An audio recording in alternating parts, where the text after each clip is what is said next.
सिद्धेभ्यः ओम नमः सिद्धेभ्यः ओम नमः सिद्धेभ्यः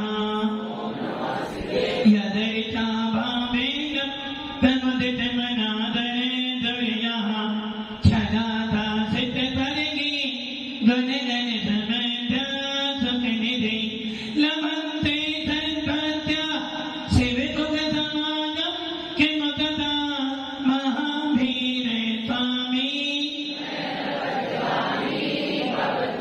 महावीरे स्वामी महावीरे स्वामी गुरुमहावन्दनमितं ज्ञानदर्शननाहिमा चारित्राणं गम्भीरं मोक्षमार्गोपदेशिका पंचप्रकृति भगवान की एक राधिनाथ भगवान की अंतिम शासन प्रति भगवान महावीर स्वामी की आचार्य श्री कुंद भगवंत की आचार्य श्री उमा स्वामी भगवंत की आचार्य श्री विमल सागर जी महाराज की आचार्य गुरुदेव सरस्वती सागर जी महाराज की 3 करोड़ मुनि राजों की द्वादशांगिनी माता बोले दिव्य तपस्वी आचार्यों की राष्ट्र आचार्य 108 से सुंदर सागर जी गुरुदेव की गुरुदेव की गुरुदेव की मोक्ष मार्ग से नेतारं भेतारं करभोगतां यातारं विसकर्त्वानां वन्दे तद्गुणलब्धये वन्दे तद्गुणलब्धये वन्दे तद्गुणलब्धये भव्य आत्माओं सर्वज्ञ हितोपदेशी वीतरागी जहां ये 3 विशेषण पाए जाते हैं या जहां ये 3 गुण पाए जाते हैं वहां ये मस्तक अपने आप झुक जाता है। जहां वीतरा छवि देखी जाती है वहां पर हमारी आत्मा के परिणाम अपने आप ऐसे हो जाते हैं कि अंदर से आवाज आती है कि वास्तव में यदि कोई सच्चा भक्त है, सच्चा भगवान है तो यही है। और जब सच्चे भगवान को देखते हैं अपने आप भावों में परिवर्तन आता है। और जब लाल पीले पत्थर देखते हैं तो ऐसा लगता है कि कुछ तो गड़बड़ी है। जितने ज्यादा रागियों के पास में जाते हैं उतने ज्यादा परिणाम हमारे विषय कसाईयों के हो जाते हैं। और जितना जितना रागियों के पास बैठते हैं उतनी उतनी विशुद्धि गिर जाती है। और जब विशुद्धि गिरती है तो कसाई भाव उत्पन्न होता है। और जब कसाई उत्पन्न होती है तो हमारा मोक्ष मार्ग संसार के मार्ग में परिवर्तित हो जाता है। इसलिए जब जब भीतर छवि देखोगे अंदर का परमात्मा कहेगा नहीं, कुछ तो अलग है, कुछ तो अलग है मेरा भगवान। और इस भगवान को देखकर अपने भगवान की याद आ जाती है। ऐसा भीतरा शासन आपको और हम सबको मिला है। और इस शासन का बस एक ही काम है, आपको कोई काम नहीं करना, बस एक काम करना। मत बनो महाराज, मत बनो त्यागी व्यक्ति, मत त्याग करो बाहर के खाने का और ना त्याग करो आलू प्याज का। सही है ना? बस एक काम करो। क्या काम करना?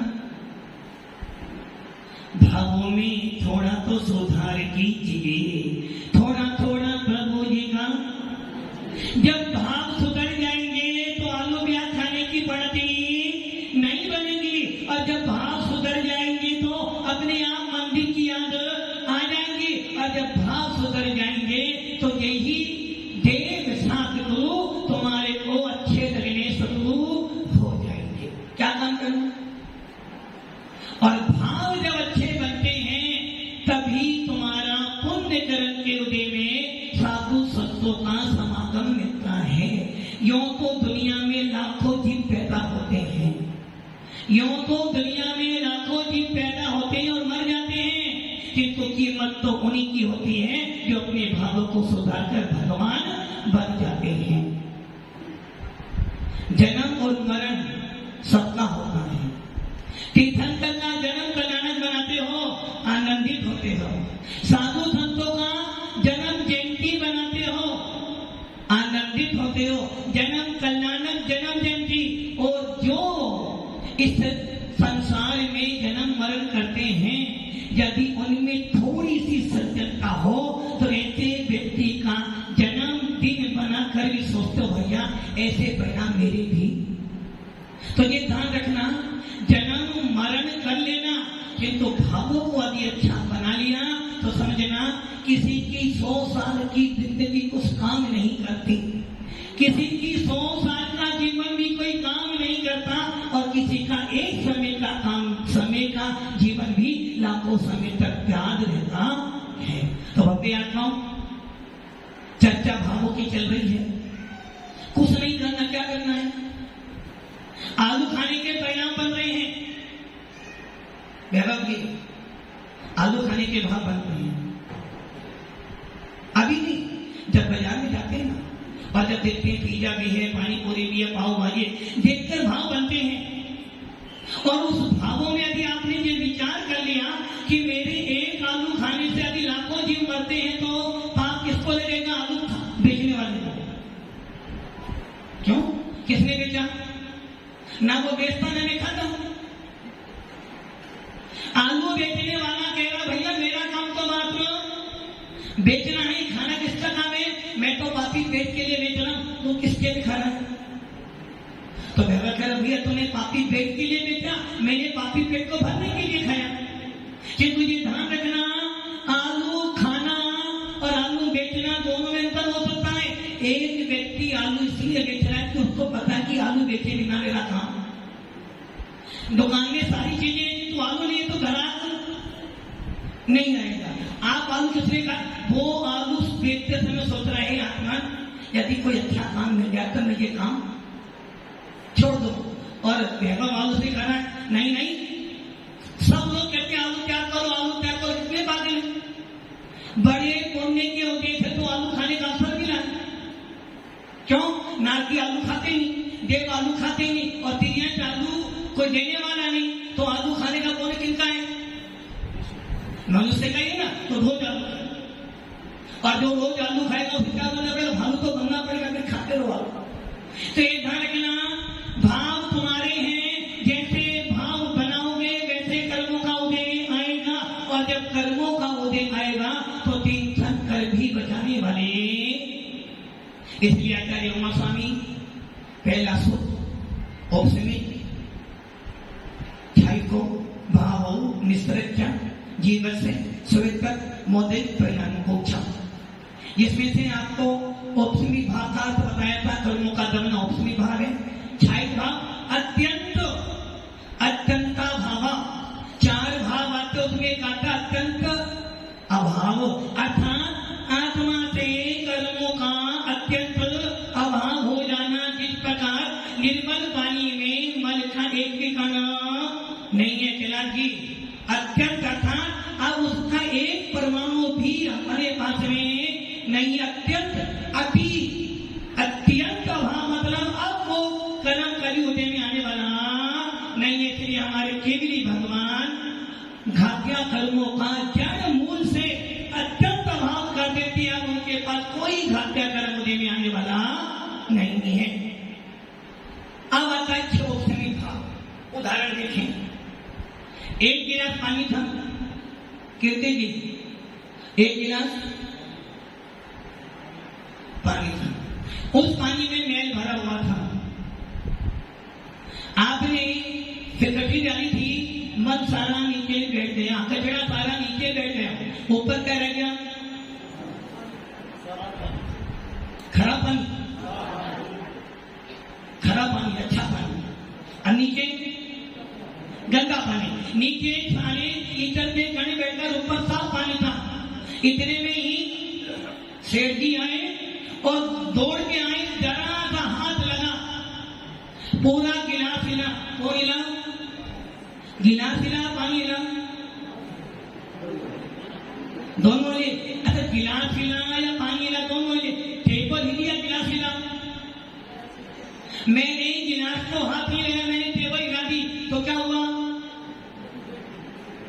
गिलास हिला। यदि कोई यहाँ बैठे बैठे पवन जी की कुर्सी हिलाते तो कौन हिलेगा? वो पूरे हिल जाएंगे। कुर्सी तो होली वो भी हिलेंगे। वैसे ही मैंने टेबल हिलाई या गिलास को हाथ लगाया तो क्या हो गया? पूरा का पूरा गिलास भी हिला, पानी भी हिला, टेबल भी हिली। और क्या हो गया? निर्मल पानी में जो नीचे कण बैठे थे वो ऊपर, कुछ तो ऊपर आ गए। उस नीचे बैठा पानी कैसा हो गया? अब पानी निर्मल और अनिर्मल, स्वच्छ असवच्छ दोनों मिल गए। इसी को कहते हैं क्षयोपशमिक भाव। अर्थात जिस भाव में कुछ क्षय है और कुछ उपशम है, अथवा जिन भावों के होने में कर्मों का क्षय उपशम निमित्त होता उसे क्षयोपशमी भाव कहते हैं। जैसे मान लो अश्विनी को भोग डाला था और ये किसकी मानता है? माता किसकी है? एक की बस, मैडम की मानता था। गुस्सा कर रहा था, मैडम ने थोड़ा समझा, भाई क्यों दिमाग खराब कर, तो बोलने तो तेरा क्या जाता है, तुम्हारा मत बोलो। मैडम की सुनी तो सही, गुस्सा तो किया कि तू अब थोड़ा सा, जो गुस्सा 1 घंटा करने वाला था उसको आधे घंटे में ही, तो क्या हुआ? कुछ परिणामों को तो अच्छा करा, कुछ परिणाम गंदे कर लिए। इसलिए आचार्य उमा स्वामी ने तीसरे नंबर पर क्षयोपशमी भाव रखा है। क्यों रखा? उपशम पलक क्षय से जो मिलता है उसे मिश्र भाव कहते हैं। अब देखें, जिन भावों के होने में कर्मों का क्षयोपशम निमित्त उसे क्षयोपशमी भाव कहते हैं, अथवा जो भाव कर्मों के क्षयोपशम से उत्पन्न होता उसे क्षयोपशमी भाव कहते हैं। अब इसका उदाहरण देखें। कर्म 2 प्रकार के, घात्या कर्म और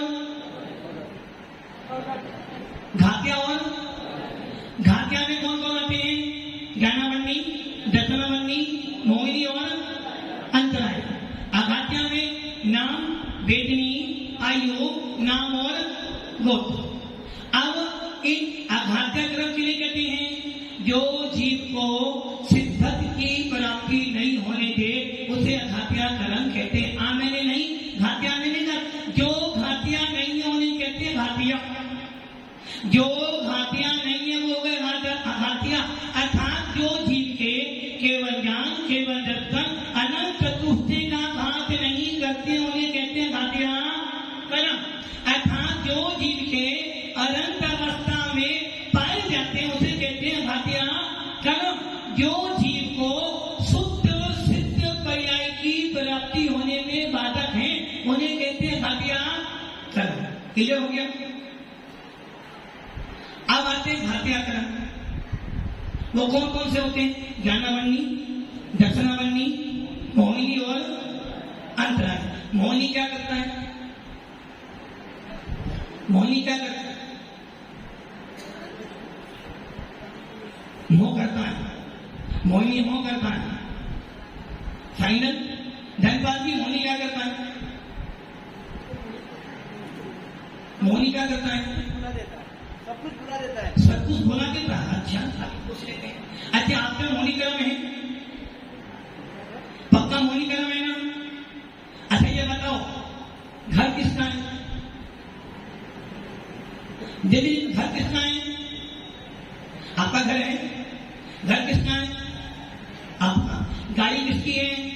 आपकी। लाड़ी किसकी है? आपकी। बकरी किसकी है? आपकी है ना? बेटा किसका है? सबका। मकान किसका है? सबका ही आपका। अच्छा, महाराज किसके हैं? महाराज किसके हैं? तुम्हारे तो महाराज किसके हैं? भाई इन्हीं के अकेले के महाराज है क्या? किसके हैं? सबके। मंदिर किसका है? कीर्ति जी मंदिर किसका है? आपका। सबका। और जीवमानी किसकी है? जीवमानी किसकी है? सबकी। आपकी? सबकी है। अच्छा, पति किसका है? मेरा ही है। घर किसका है?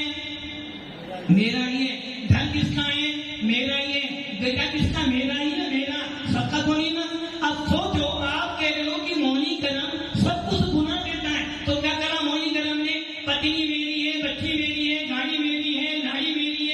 ये तो तुम्हारा है और देवता गुरु किसके हैं? वो सबके हैं। तो मोहिनी ने क्या काम करा? मोहिनी ने जो वस्तु तुम्हारी नहीं थी उसे बुलवा दिया। तुम्हारा कौन नहीं है? देवता तुम्हारे हैं ही नहीं। मोहिनी कर्म ने क्या काम किया? मोहिनी ने नहीं बुलवाया, मोहिनी कर्म के सद्भाव में आपने अपने आप को भुला दिया। जब मोहिनी तुम्हें सताता है, क्या कहते हो? महाराज जी मोहिनी कौन करता है? मोहिनी ग्रह का काम क्या है? करूंगी क्या काम है मोहिनी का? राग देश करवाना। अच्छा ये बताओ, नैना जी कहिए राग देश करवाना मोहिनी का काम है। मोहिनी पुद्गल है चेतन है? मोहिनी कर्म पुद्गल है चेतन है? कर्म पुद्गल होते हैं। क्या कोई पुद्गल आपको बिगाड़ सकता है? क्या कोई पुद्गल तुम्हें बिगाड़ सकता है? नहीं बिगाड़ सकता। किंतु बिगड़ते कब हो? जब आत्मा में सदा जाए के सुबह भी आत्मा। बिगड़ते कब है? जब वो भजन है ना, आया कहां से कहां है जाना, ढूंढ ले ठिकाना चेतन, ढूंढ ले ठिकाना। सब कुछ तो जाना पवन जी, सब कुछ तो जाना, निज को न जाना, कैसा जानधारी तूने अपना पहचाना। और दोस्त किसको कह रहे? मोहिनी को। मोहिनी का वो तो पुद्गल था। आपने अपनी वस्तु को छोड़कर पर वस्तु में उपयोग कराया तो क्या हो गया? मोहिनी कह रहा बेटा मेरी भी आदत है। मोहिनी कर्म कह रहा है मैं किसी को छेड़ता नहीं हूं। कैलाश जी मोहिनी क्या कह रहा है? मैं किसी को छेड़ता नहीं हूं, किंतु अभी कोई मुझे छेड़ दे तो मैं उसे छोड़ता भी नहीं हूं। मोहिनी ने नहीं कहा तू राग कर। अब मान लो आप बाजार में गए और बहुत अच्छी वस्तु देखी, उस वस्तु ने कहा कि तो मेरे पास आ। क्यों नहीं कहा? तो उसमें ज्ञान दर्शन नहीं था। आपने जैसी वस्तु देखी, नहीं मेरे से तो अच्छी, मेरे से तो अच्छी। अब क्या हो गया? जब तुमने ये विचार कर लिया मेरे से तो ये अच्छी है, तो मोहिनी कहता बस तूने अच्छी बोल दी, अब तुझे में छोड़ने वाला तो पवन जी। अच्छा कौन है? आप अच्छे हो, लगते तो नहीं अच्छे हो। देखो तुम कहो कि मैं अच्छा हूं तो कौन मानने वाला? दुनिया कहे तुम अच्छे हो तो माने। आप अच्छे हो? कौन कह रहा है? देखो यहाँ तो तुम्हें डर के मारे कभी चतुर्मास के अध्ययन अच्छा कहना पड़ेगा, किंतु जब घर जाओगे ना, जब घर जाओगे और भैया को तुम्हें डांट दिया, पापा बहुत खराब सुनते ही नहीं, हमारी अपनी अपनी चलाते, अपनी अपनी चलाते। जब देखो अपनी अपनी चला, हमारी सुनते ही नहीं हो, तो बताओ दुनिया के कहने से अच्छे हो या अपने कहने से अच्छे हो? आप करोड़पति हो अपने कहने से, दुनिया के कहने से। यदि एक करोड़पति व्यक्ति हो और वो घर में सूखी रोटी खाए, कहीं का यदि कोई व्यक्ति फटे कपड़े पहनकर आ जाए, क्या कहोगे? करोड़पति है, भले कितने करोड़पति हो, दुनिया कहे तो करोड़पति हो, दुनिया कहे तो अच्छे हो। नहीं, दुनिया कितना ही अच्छा कहे, यदि मैं अच्छा नहीं तो अच्छा नहीं, और मेरी आत्मा कहे मैं बढ़िया हूं, तो दुनिया के कहने से कोई परिवर्तन बल्कि ही मोहिनी करता है। तो चार घात्या कर्म ज्ञानावन्नी, दर्शनावन्नी, मोहिनी, अंतराय क्या करते हैं? जीव के अनुजीवी गुणों का घात करते हैं, जीव के अनंत चतुष्टय को प्रकट होने नहीं देती है, जीव को अनंत ज्ञान, अनंत दर्शन, अनंत सुख, अनंत विजय प्रकट होने नहीं देती है। और यही कारण है कि जब तक घात्या कर्मों का विनाश नहीं होगा तब तक भाव मोक्ष मिलने वाला नहीं है। अब देखो घात्या कर्म के फिर नींद में चले जाओगे तो, नींद में चले जाओगे तो क्या हो जाएगा? दो काम, या तो सांस बंद हो जाएगी या सांस शेष। तो क्या करना? शेष तेज करनी है, कम करनी है? स्टेज करनी है, स्टेज मत कर देना वरना अहमदाबाद कर जाएगा नहीं करेगा। इसलिए प्रवचन में जब भी बैठो अपने उपयोग को सावधान करके बैठो कि जो यहाँ मिल जाएगा जीवन भर उस दिन को काम में आएगा। ज्ञानावरणी के पहले ज्ञानावरणी के 5 भेद, दक्षिणावरणी के 9 भेद, अंतराय के 5 भेद, मोहिनी के 28 भेद, कितने हो गए 47। इन घातियां और अघातियां में से सभी भारतीय बड़ी माता देखे अघात्या कर्म छोड़ दो। घात्या कर्म कितने हो गए 4 प्रकार के। उत्तर वेद हो गई 47 प्रकृति, ज्ञानावरणी की 5, दक्षिणावरणी की 9, अंतरा मोहिनी की 28, अंतराय की 5। अब ये देखो कुल 47 प्रकृतियों में से 2 प्रकार की प्रकृतियां हैं, देशघाती प्रकृति और सर्वघाती प्रकृति। सर्वघाती मतलब सर्वघाती क्या करिए वो सर्वघाती सेठ भी क्या करिए सर्वघाती राजू भैया सर्वघाती सारा विनाश करना। जिन प्रकृतियों के उदय होने पर आत्मा का एक भी गुण प्रकट नहीं हो उसे कहते हैं सर्वघाती। और देशघाती जिनके उदय होने पर जीव के गुणों का कुछ अंश प्रकट पाया जाता उसे कहते हैं देशघाती। सर्वघाती और देशघाती ये 2 किनके भेद हो गए। घातियां कर्मों की कुल 47 प्रकृतियां और उसमें भी 2 भेद, सर्वघाती और देशघाती। जैसे केवल ज्ञानावरणी, नाम क्या आया केवल ज्ञानावरणी। केवल ज्ञानावरणी कर्म के उदय होने पर आपको कौन सा ज्ञान होगा केवल ज्ञान।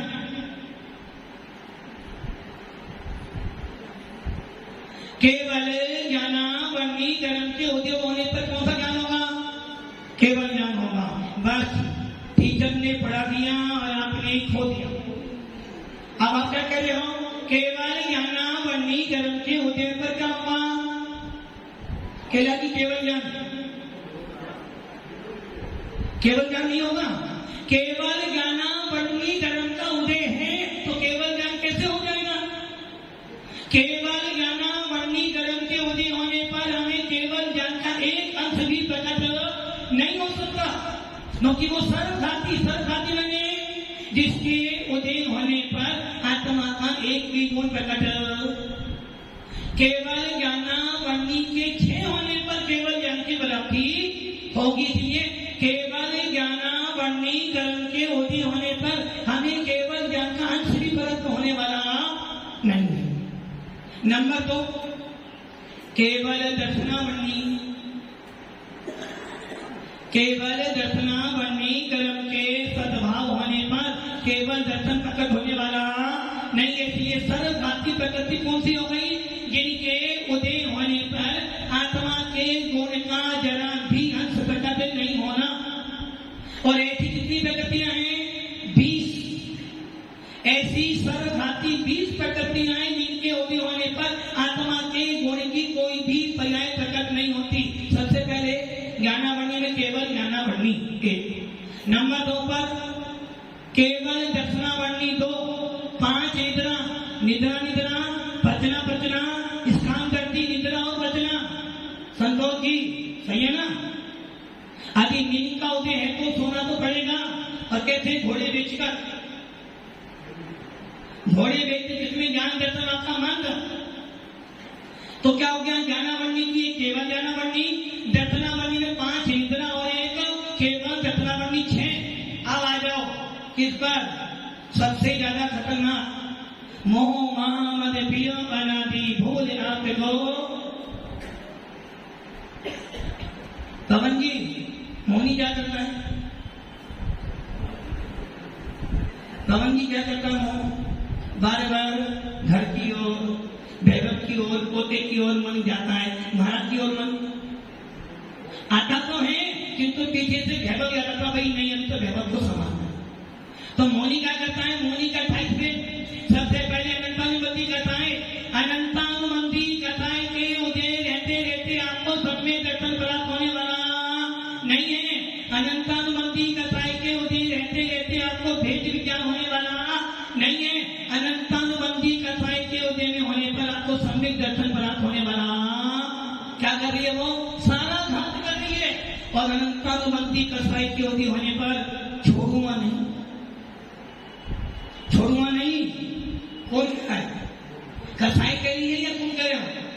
कसाई के अवधि होने पर आप करो छोड़ूंगा नहीं। अनंतानुबंधी कसाई के अवधि होने पर जीव को ना सम्यक दर्शन प्राप्त हो सकता है, ना देख संयम प्राप्त हो सकता है, ना सकल संयम। जब तक अनंतानुबंधी का उदय है, आपका चौथा गुण स्थान, पांचवा गुण स्थान, सातवां गुण स्थान नहीं हो सकता है। तो क्या हुई वो सर्वघाती? उसके उदय होने पर आपकी आत्मा का कोई गुण प्रकट नहीं हो सकता। आप अध्यात्म आंगने नहीं, पटना में संयम।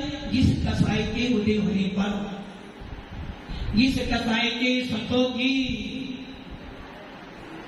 खुजली होते कैसा आएगा? जिस कसाई के उदय होने पर संयम लेने के भाव नहीं बनते, पट्यमाशाही बनने के भाव नहीं बनते, अनुव्रत महाव्रत धारण करने के भाव नहीं बनते, उसे कहते हैं आप प्रत्याख्यान करता है। ये भी सर्वघाती है। सुजन कथा को आप प्रत्याख्यान करता है। जिस कसाई के उदय में भाव लिंगी मुनि नहीं बन सकते, जिस कसाई के उदय में छठा सातवां गुण स्थान नहीं हो सकता, और जिस कसाई के उदय में सकल महाव्रत धारण करने की पद्धति नहीं होती। अब क्या हो गया? ज्ञानावरणी का केवल ज्ञानावरणी, दक्षिणावरणी में केवल दक्षिणावरणी, 5 निद्रा, 6 और 1 7, मोहिनी की 12 कथाएं अनंतानुबंधी, अप्रत्याख्यान और प्रत्याख्यान कितनी हो गई? 12 और 7 19। और सबसे बड़ा शत्रु, सबसे बड़ा शत्रु कौन है? महाराज जी जब से ये आया है ना घर में, साधना जी, जब से साधना जी आई, जब से साधना जी आई तब से मैं महाराज हाँ टेंशन आ गया। क्या कह रहे हैं? सबसे बड़ा शत्रु कौन है? कौन? वैभव पवन जी। वैभव के तो माता जी बन जाओ, पवन जी बोलो तो कोई बात नहीं है ना। तो सबसे बड़ा शत्रु है मिथ्या, जिसके उदय में आपको देव साधु के प्रति श्रद्धा नहीं होती है। जिस कर्म के उदय से आप मिथ्या में अनंत काल पड़े रहते हो, ऐसा मिथ्या के कितने होंगे? 20। ये 20 प्रकृति सर्वघाती हैं, जिनके उदय होने पर आपके ये कौन सर्वघाती प्रकृतियां, जिनके उदय होने पर आत्मा का एक भी गुण प्रकट नहीं होगा। देशघाती कौन सी हो गई? मति ज्ञान, सुख ज्ञान, मति ज्ञानावरणी, सुख ज्ञानावरणी, अवधि ज्ञानावरणी, मने परे ज्ञानावरणी। ये 4 प्रकृति ज्ञानावरणी देशघाती, क्योंकि इनके उदय होने पर भी कुछ न कुछ ज्ञान को पाया। आपके पास ज्ञान है? ज्ञान है आपके पास? संतोष की ज्ञान है? कौन सा ज्ञान? अवधि ज्ञान। कल तो मगर ने बोला अवधि ज्ञान, मैंने पहले ज्ञान, मति ज्ञान, सुख ज्ञान है, किंतु मति ज्ञानावरणी कर्म, सुख ज्ञानावरणी कर्म का उदय भी है, जिनके फिर भी हमें कोई ना कोई ज्ञान को पाया जा रहा है। तो 4 ज्ञान, मति ज्ञानावरण, सुख ज्ञानावरण, अवधि ज्ञानावरण, मने परि ज्ञानावरण, ये होंगे देशघाती 4। उसके बाद दक्षिणावरणी में चक्षु दक्षिणावरणी, अचक्षु दक्षिणावरणी, अवधि दक्षिणावरणी, 3 ये हो गई आपकी देशघाती। और उसके बाद आ जाओ अंतराय 5, दान लाभ भोग भोग 5 अंतराय। उसके बाद सुजन कसाई की 4, सुजन क्रोध मान माया लोभ, 9 हास्य आदि नशाएं, और एक सम्य प्रकृति, ये कितनी हुई? 26 प्रकृति देशघाती और 20 प्रकृति सर्वघाती, जिसमें से मिश्र प्रकृति सर्वघाती भी और देशघाती भी है। इस प्रकार इन कर्मों की सर्वघाती और देशघाती जिनके उदय होने पर उस गुण प्रकट होते हैं, और जिनके उदय होने पे कोई भी गुण प्रकट नहीं होता सर्वघाती। 6 से भी भाव जो होता है वो इन दोनों से मिलकर बनेगा। अब कैसे बनेगा इसे कल देखेंगे। बच्चे समझ लो, जब तक मेरे कर्म का स्थिर उदय है, मुझे भाव निर्मल नहीं बन सकते हैं। भावों को निर्मल बनाने के लिए स्वाध्याय करो, देवता गुरु की सानिध्य को प्राप्त करो, भावों तसं